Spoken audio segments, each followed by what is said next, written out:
What's good everyone, it's Kajani with a gathering guide for Final Fantasy XIV. In this video, I will go over ways to farm Earthbreak Aethersand. Earthbreak Aethersand is a crafting material that is used in endgame crafting recipes in patch 6.3 and should have some uses in patch 6.4. So it's going to be important to know how to farm Earthbreak Aethersand, so how about we get started. To farm Earthbreak Aethersand with your botanist and miner, we will be gathering Sophora Roots and Earthen Quartz respectively. The gathering nodes are on timers, so it's best to use a site like Garland Bell to know when the gathering nodes are up.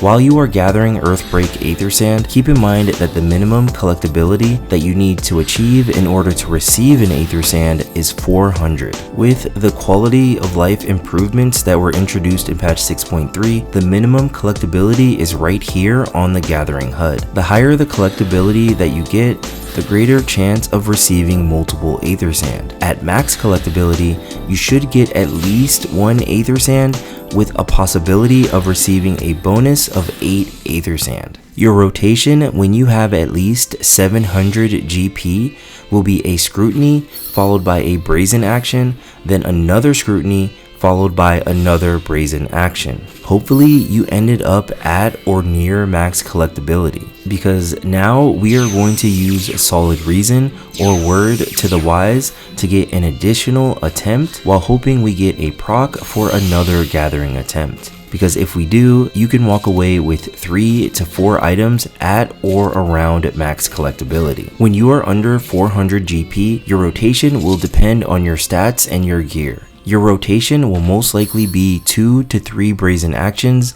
then collect, or 2 brazen actions, then a meticulous action for the chance that the meticulous action preserves integrity. Just remember that the minimum collectability that you need to achieve to receive an Aethersand, or at least a chance at receiving an Aethersand, is 400. So the goal is to gather as many items as you can that are above this threshold. When farming for Earthbreak Aethersand, the timed nodes are up for 10 minutes. With that in mind, you should be able to get in 2 high cordials in every window as long as you arrived as soon as the window opened up. Let's head to Upper La Noscea to do some spearfishing for the Verdigris Guppy. The Verdigris Guppy is a small, fast-moving fish. As you can see, once you get the timing down, it's really not that hard to catch. Make sure before you start spearfishing that you turn on your collector's glove. The Verdigris Guppy has to be caught as a collectible in order for it to be reduced into Earthbreak Aethersand.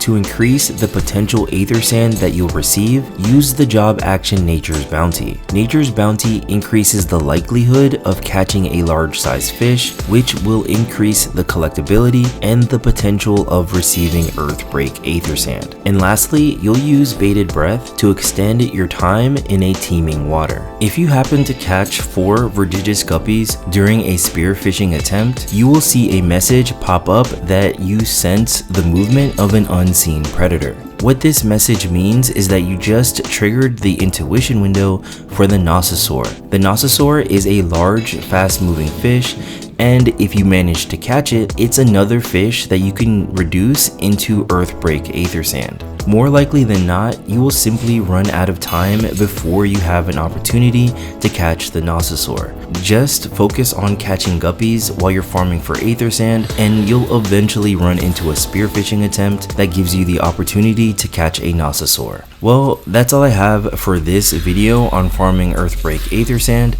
I will catch y'all in the next video. Until next time, peace.